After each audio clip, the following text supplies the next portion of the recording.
All right, welcome to the Coach to Coach podcast. I'm Joe. This is Kevin. Today we're going to be doing a Q&A.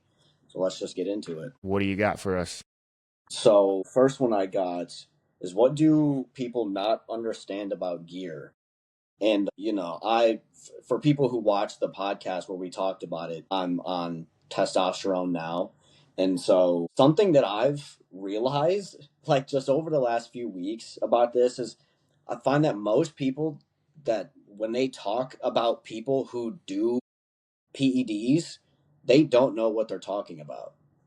Like people that No. haven't taken them and are making judgments about people, or like saying this is how it is, have no clue what they're talking about. The most common like criticism or like a label that I hear thrown at people that take PEDs is like it's a cheat code.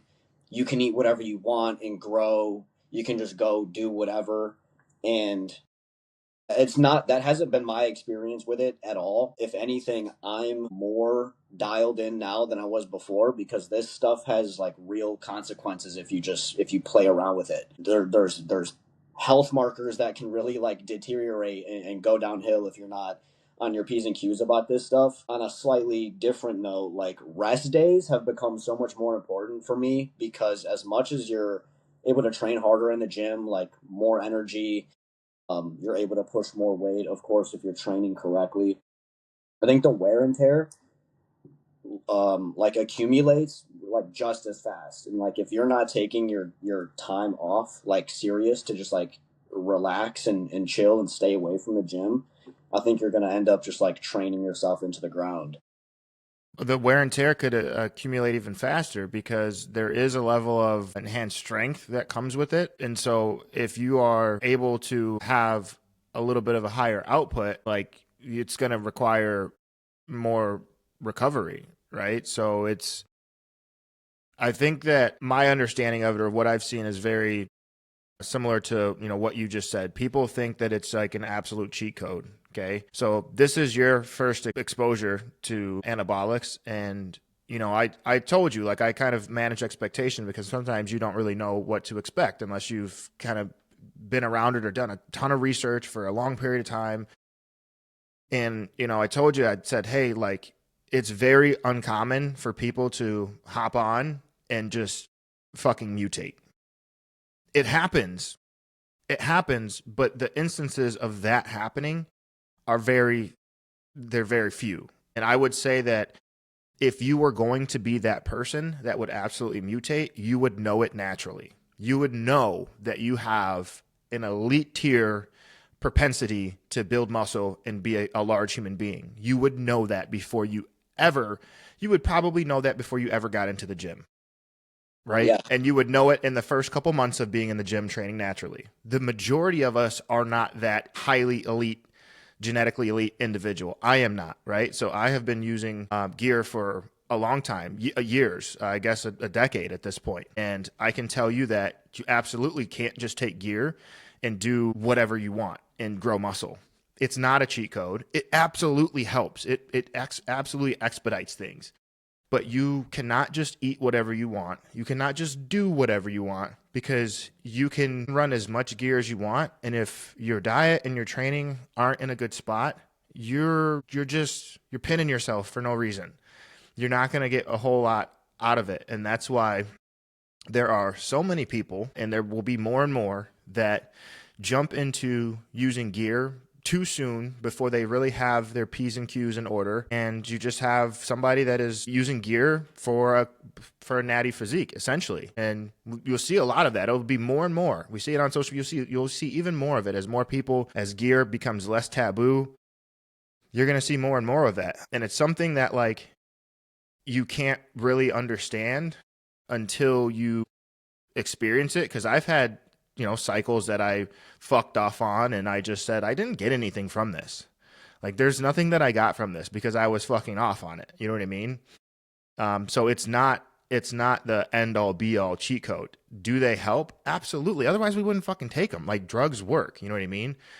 But they're only going to enhance what you are already doing at baseline. And if what you're doing at baseline wasn't growing muscle naturally, like, and it's not good, it's you're not going to get a whole lot out of it, you know? Yeah, yeah. And I think, I think people are able to make the judgments about people that are on PEDs like that is because I think the people that like do the stuff right, you can't really tell. Like you can maybe be like, oh, maybe they do just have like great genetics. Like there's not like 100% certainty. That's like, is this person on something? Is this person using something? Like you're not seeing any of the back knee, the crazy like maybe some of the hair loss or whatever it is, or like the rage that people like swear is like related to PED usage or anything like that. But like I think the people that get attention online and the reason that they're like able to point at that person and be like, yeah, see, this is what PEDs does, this is what steroids do, is because those are the ones who get attention, the ones who kind of like embody all the stereotypes you hear about people that take them. Yeah. Yeah.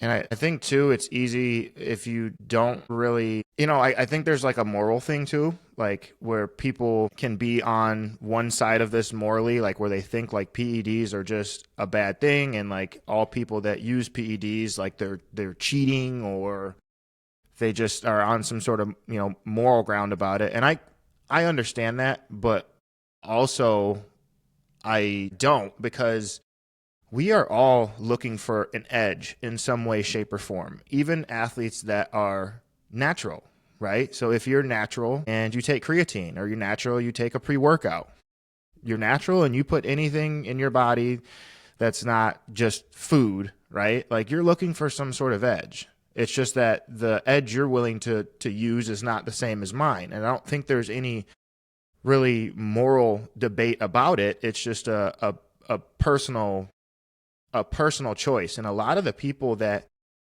opt to use anabolics, they're not like, I mean, I guess there's going to be a fair bit that are just like dumb meatheads, but there are a lot of highly intellectual human beings that are intelligent and that guard their health and go about this process in the smartest way possible, and that fully understand the pros and cons, the risks and rewards that they're dealing with, and do everything that they can to mitigate the issues, right? So it's not just some blind, reckless thing that you're doing. It's like, I understand the risk, I'm doing this to mitigate it, and this is the potential reward. And if that stuff lines up for you and you're not competing in a sport that is a tested sport, then there is no moral dilemma, in my opinion. There is absolutely no moral dilemma.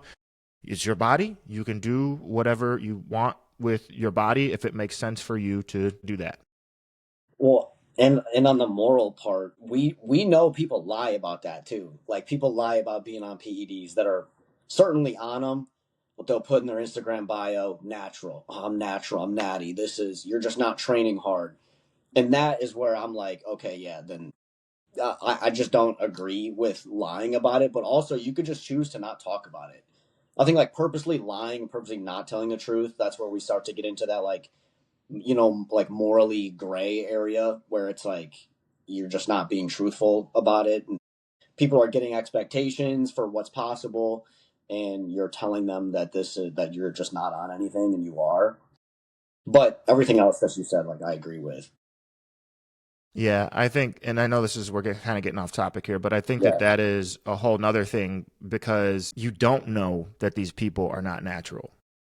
The only way that you would know that they're not natural is if they were adamant about it and went and got tested and put that blood work up publicly, and their LH and FSH were out of whack, or the testosterone levels didn't line up to natural. That's the only way you can know. But you can't really just look at a physique and say, this guy is, I know with confidence, this guy is natural or enhanced. Yes, there are some telltales that are typical for most people, but there are also those genetic outliers that I was talking about that are completely natural human beings that make my physique look like nothing. Those people exist. Those are the people that I was talking about earlier. And so it can be easy to have that kind of knee-jerk reaction and be like, there's no way this fucking person's natural. But like, you don't actually know. Those people are out there. But there are also people that are for sure, lying about it. So that's kind of a situation where like I used to get caught up in that, and now like I just would rather give people the benefit of the doubt and just not even just, Yeah, yep, okay, you're natural, you're fantastic, excellent. yeah, That's yeah, just, you know what I mean? But yeah, that's definitely a thing, yeah. unfortunately, in the fitness space. In the grand scheme, it's like genuinely who even cares if this person's lying about it or anything, anyway. So Yeah, yeah. Um, yeah, go okay, ahead. so did we cover that pretty good? I'd say Is there so. anything else you want to add to that?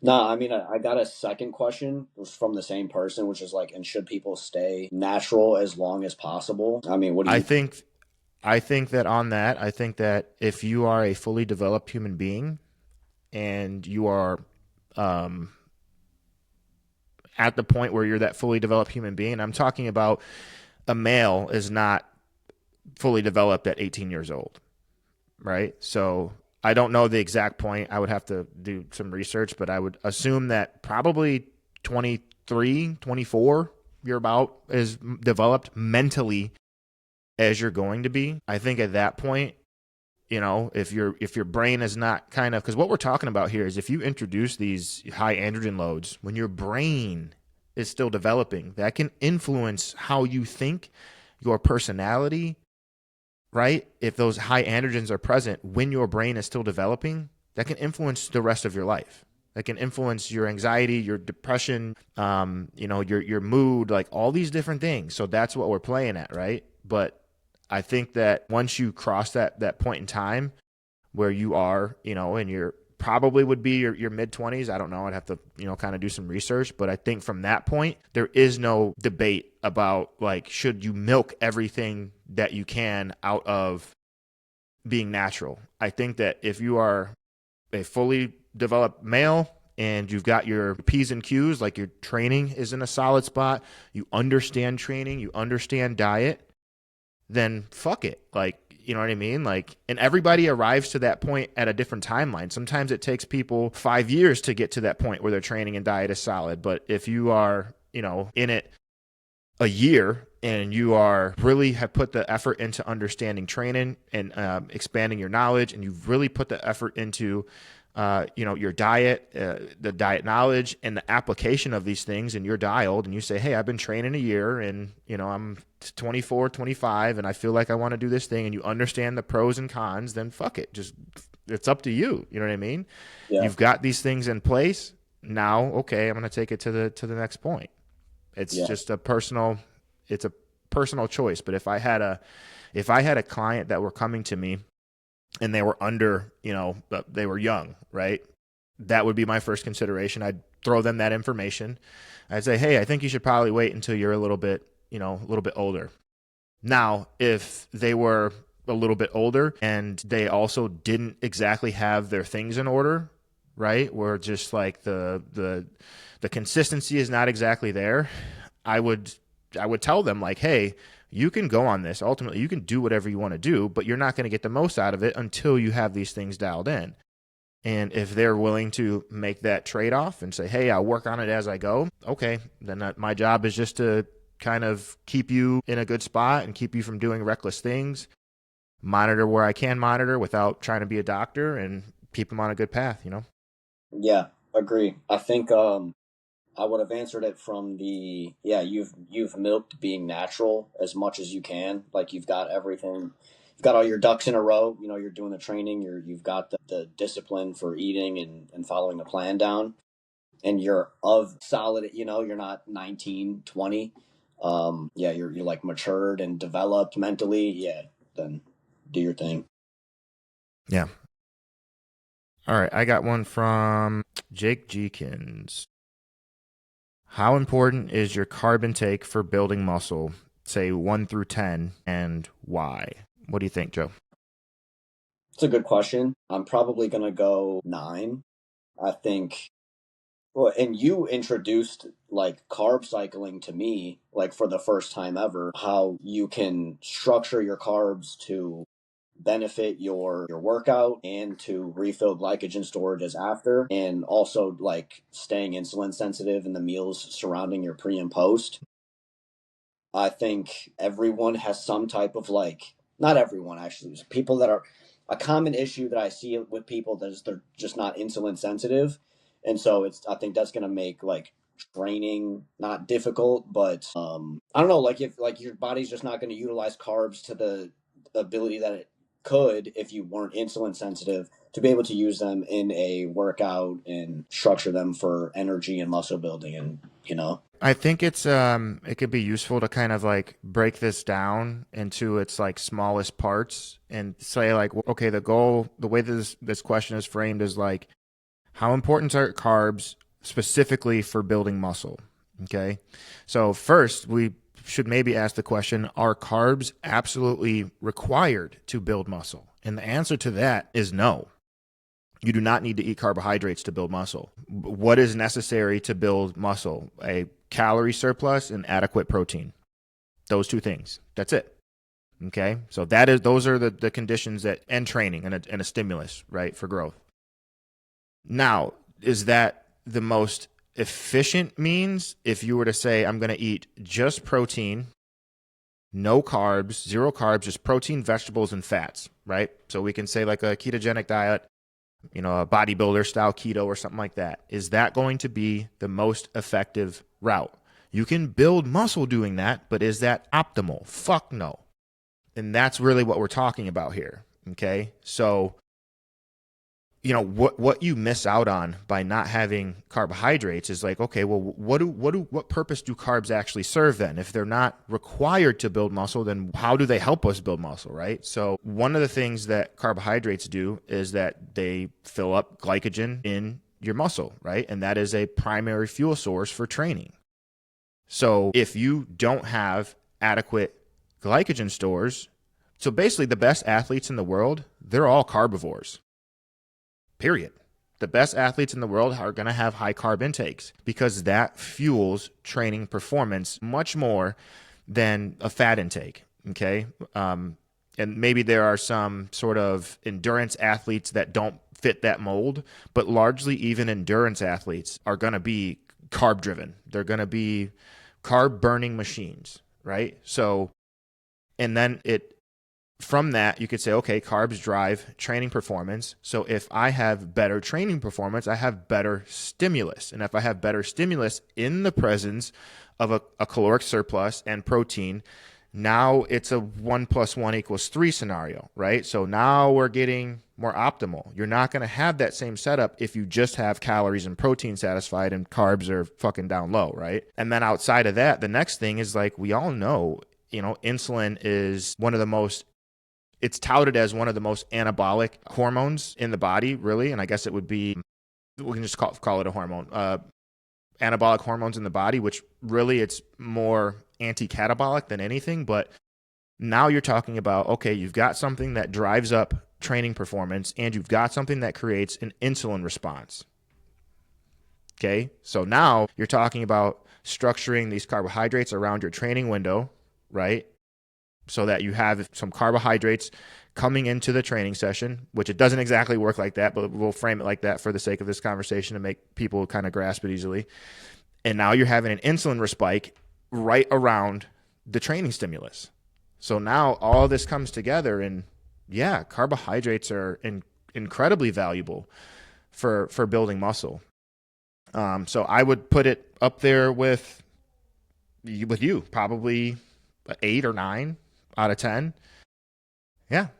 Yeah. And I think where this can kind of get misconstrued, or maybe I'm kind of reading into this too much because I know that Jake is in a calorie deficit right now, right? So maybe he's not able to eat as many carbohydrates, but where when you're trying to specifically build muscle, right? You're in a growth phase. Carbs are, protein probably going to stay pretty static.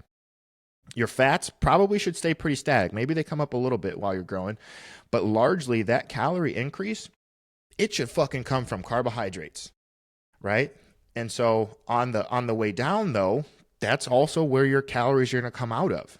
They're going to come out of the carbohydrate pool. And so at some point in time, you may find yourself in a lower carbohydrate environment just out of necessity to have calories reduced to lose body fat. And in that context, I think it's fine.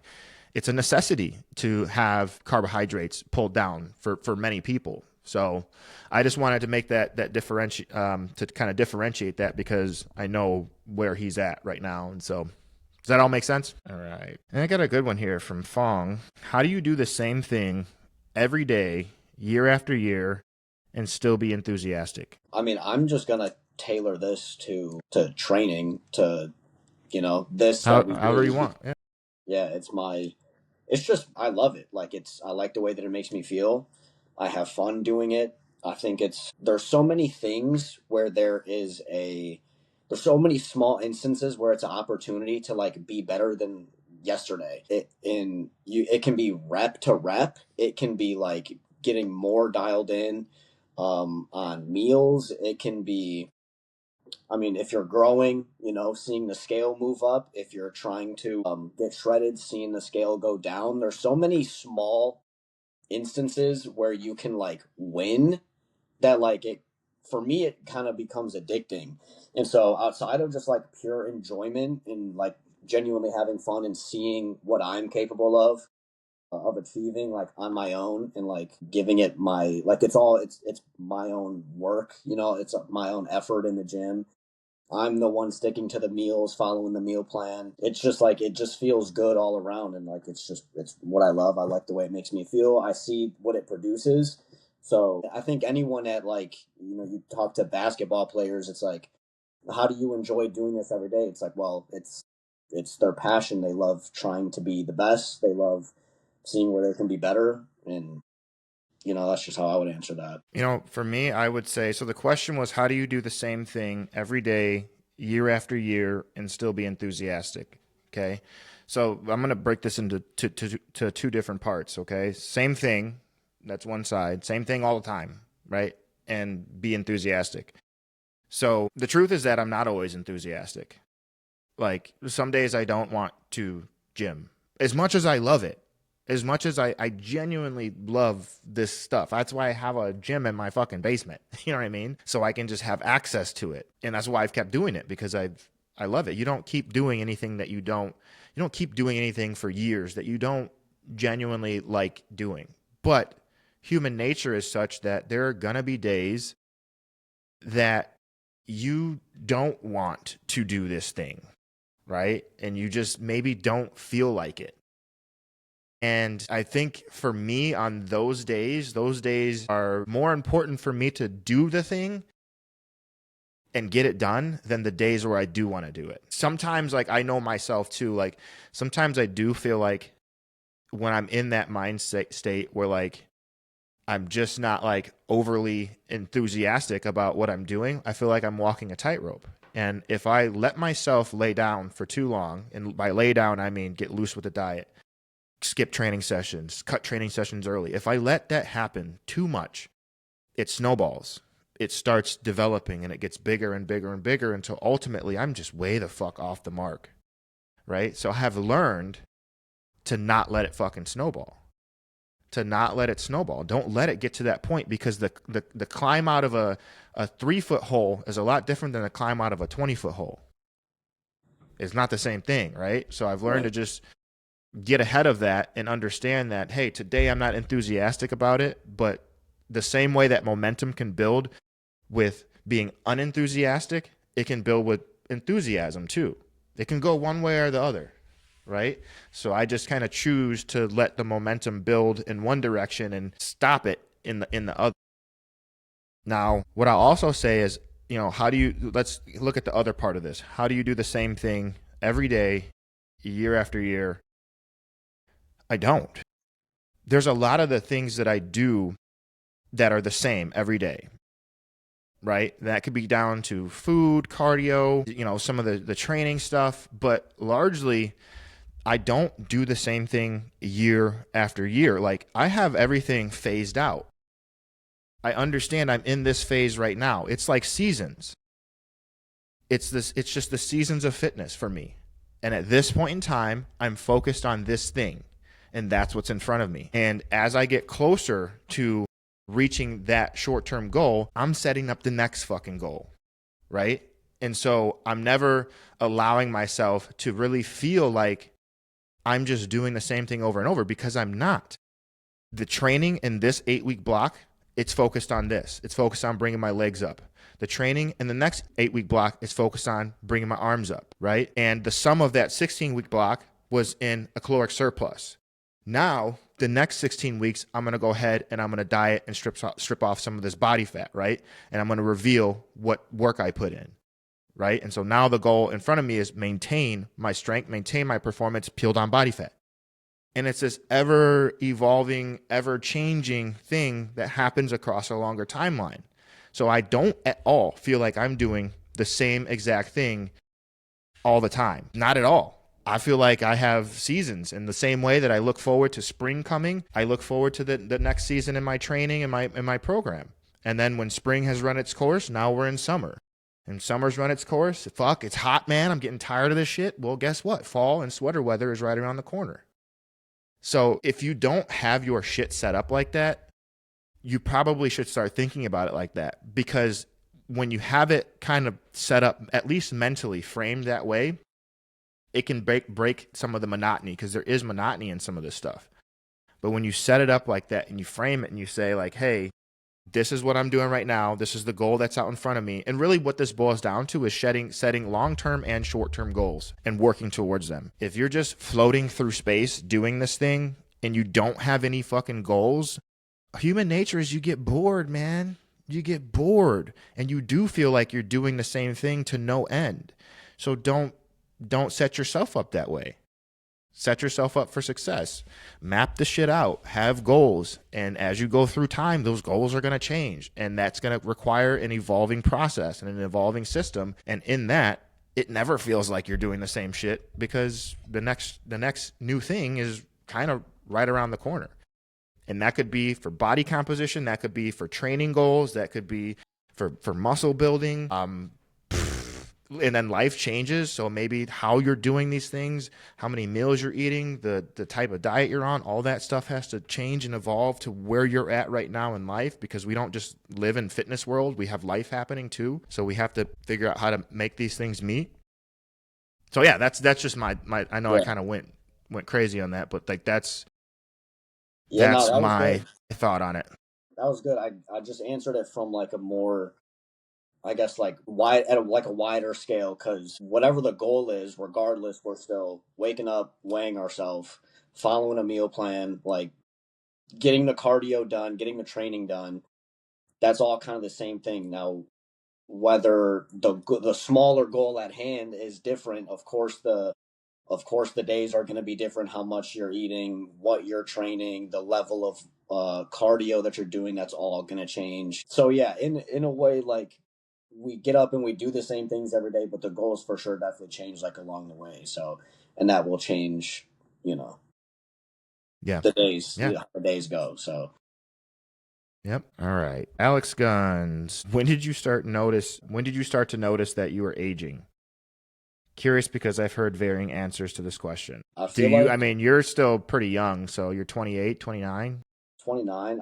I'm probably not the person to ask, because I still get carded to make sure I'm 18 or 21 buying stuff, buying certain things. I'll say since being on super sups though, growing more body hair on my face, a little on my chest, a little on my stomach area. So I don't know if that's, really an accurate representation of aging, but I mean, What about I'm it 29, like I'm. in the gym? Like, what about in the gym, like with your body?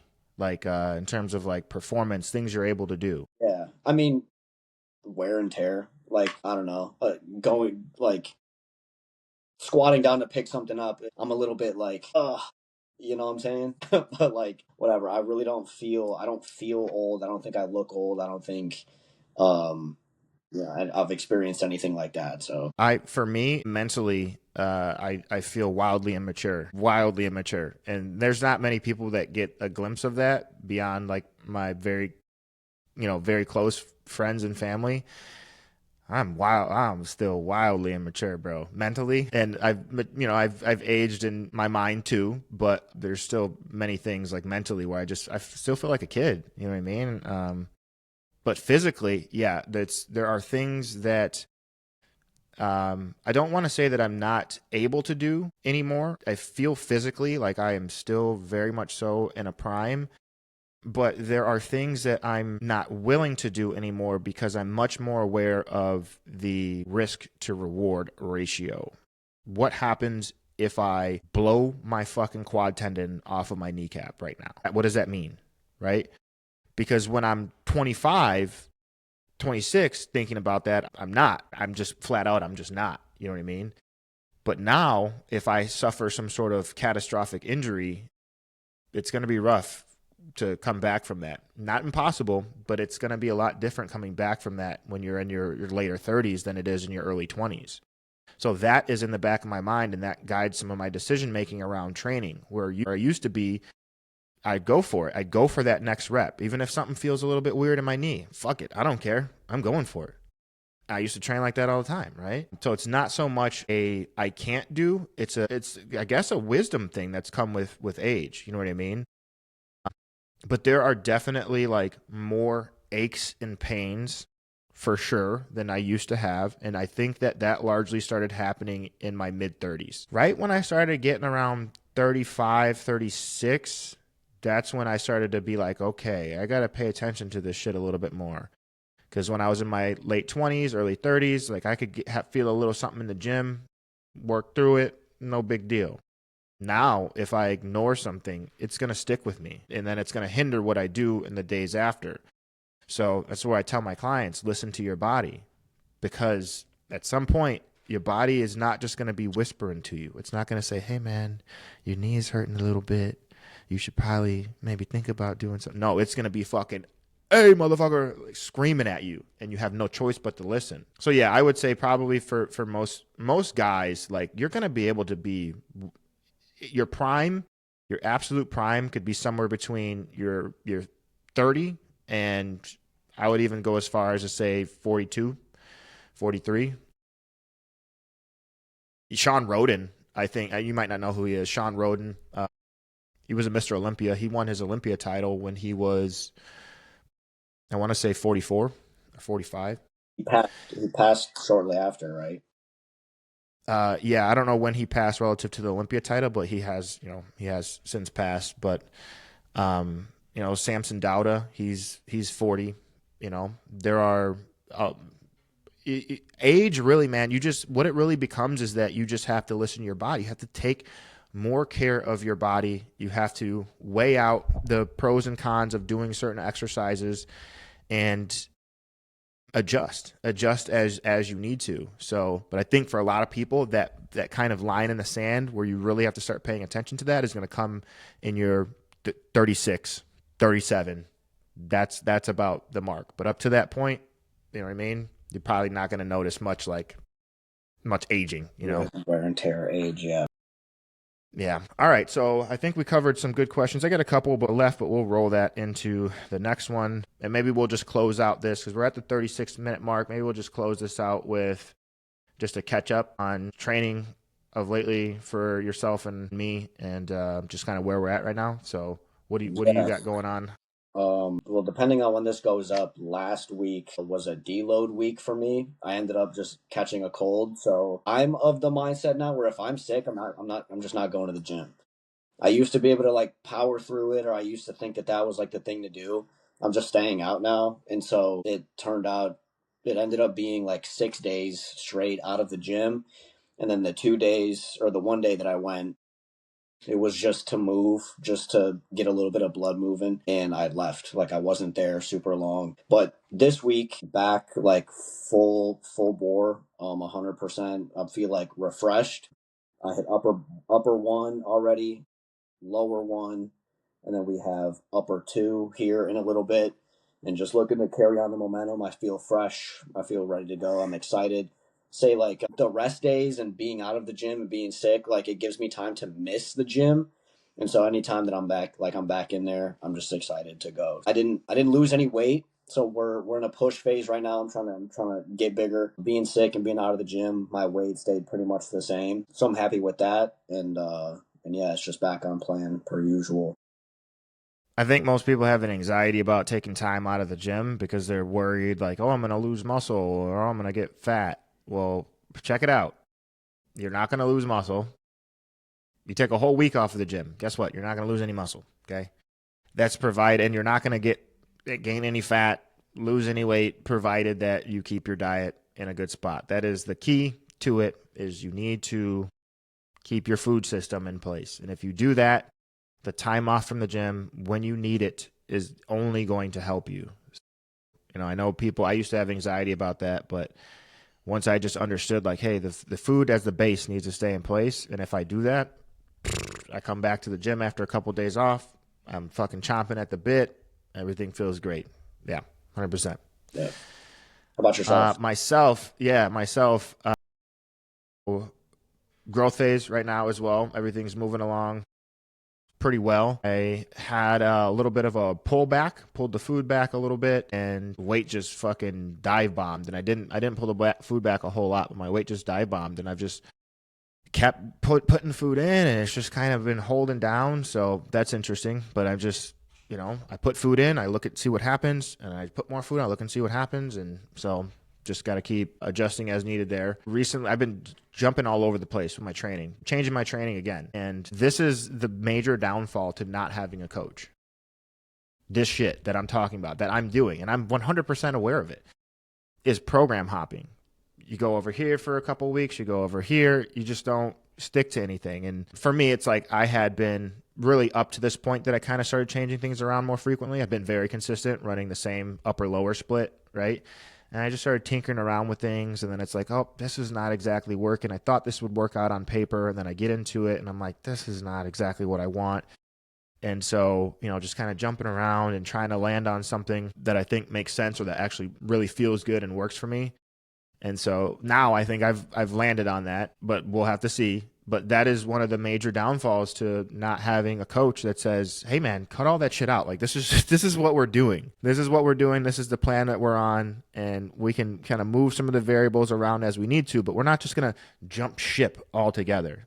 And the one saving grace that I have in changing my programming around is that like my movements are the same. So I'm not giving up progress on the lifts that I've been working on for progressive overload. That stuff's all still in place. My volume landmarks at whole are pretty much the same. It's just the organization of these things when I'm doing them, the exercise order, that stuff has been moving around a little bit. And with that, the feel of rhythm, the feel of like being in a good set rhythm and just going through, and there's a feeling to it when you're in a rhythm. There's 100% a feeling to it, right? And when you don't have that rhythm, because things have been changing too much, can affect even if you're checking the boxes, it just affects you a little bit mentally. It doesn't feel like you're on the ball because you don't have that you haven't settled into that rhythm, So it's something that I'm aware of, and that's, probably if I could have just worked with a coach continuously, I think that for sure I would have just like made more progress. But that's also talking about we're talking about trade-offs, pros and cons earlier in the podcast. For me, I'm willing to make that trade-off because I want to learn. I want to experiment and gain knowledge, and sometimes gain knowledge and experience that I can give to my clients. And sometimes that comes at the cost of my own progress. And that is the trade-off I'm willing to make. Yeah. Yeah, you pulled me out of that kind of program hopping thing. This most recent time, once the new gym opened, was feeling out machines and playing with splits and movements and whatever. The gym before, we had everything pretty much concrete. We were just running it. And I kind of got away from the plan, and then you threw something together, and it's been the same one since then. Lifts, like body composition, everything is going up. So there's definitely something to that. Yeah, I know where it leads to. I know where it leads to when you're just jumping around all over the place. You do this chest machine one week, this chest machine, you do dumbbell bench this week, and basically you just end up doing the same weights, doing the same shit over and over and over again, and there is no progression, right? So it's really easy to see progression when you do largely the same stuff week by week. And then when you find a reason to swap something out, maybe it's a joint issue, maybe you're just at the load ceiling, you just can't fucking progress this anymore, you know what I mean, or it's become dangerous to, then swap it out, then move something around, you know what I mean. But just to be jumping around all over the place, you just end up spinning your wheels. So all right, brother, you got anything else you want to add? That's all for me, bro. All right, cool. Well, we will close this one out. Thanks for watching, guys. Make sure you give us a sub, give the video a like. Any questions, comments, leave us one, and we'll see you on the next one. Yeah, we appreciate you guys. See you on the next one. Adios.